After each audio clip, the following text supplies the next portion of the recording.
Parliament ఎన్నికల్లో BJP సొంతంగా majority సీట్లు సాధించలేదు. దీంతో మిత్రపక్షాల మద్దతుతో కేంద్రంలో నరేంద్ర మోదీ ఆధ్వర్యంలోని ఎన్డీఏ సర్కార్ కొలువు తీరింది.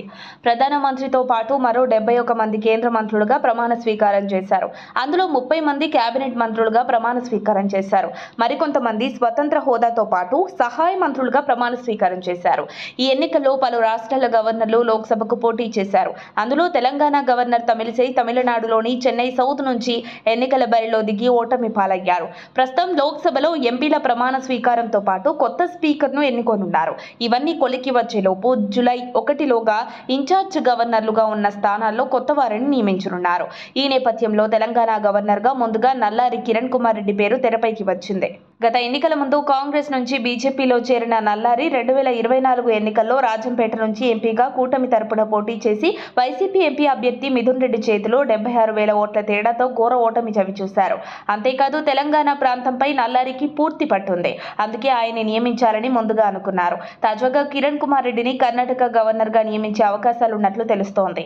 మరోవైపు బీహార్కు చెందిన ప్రముఖ నేత మోదీకి అత్యంత సన్నిహితుడిగా పేరున్న అశ్విని కుమార్ చౌబేను తెలంగాణ గవర్నర్గా నియమించే అవకాశాలున్నట్టు రాజకీయ వర్గాల్లో టాక్ వినిపిస్తోంది.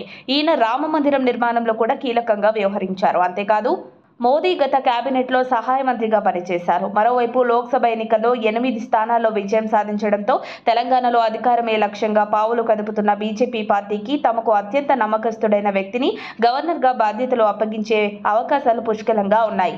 గత అసెంబ్లీ లోక్సభ ఎన్నికల్లో బీజేపీ గతానికంటే మెరుగైన సీట్లను కైవసం చేసుకోవడంతో రానున్న ఎన్నికల్లో అధికారం తమది అన్న నమ్మకం ఏర్పడింది. అందుకే బీజేపీ పెద్దలు కట్టర్ హిందువుగా పేరున్న అశ్విని కుమార్ చౌబేను తెలంగాణ గవర్నర్గా నియమించి రాజకీయంగా ఇక్కడ పట్టు సాధించాలనే ప్రయత్నంలో ఉంది. మరి బీజేపీ పెద్దలు వ్యూహాలు తెలంగాణలో ఏ మేరకు ఫలిస్తాయనేది వేచి చూడాలి. మరిన్ని అప్డేట్స్ కోసం మా కాయ్ టీవీని సబ్స్క్రైబ్ చేసుకోండి. మా వీడియో కనుక మీకు నచ్చినట్లయితే లైక్ చేయండి, షేర్ చేయండి. మీ విలువైన అభిప్రాయాలను కామెంట్ బాక్స్లో తెలియజేయండి.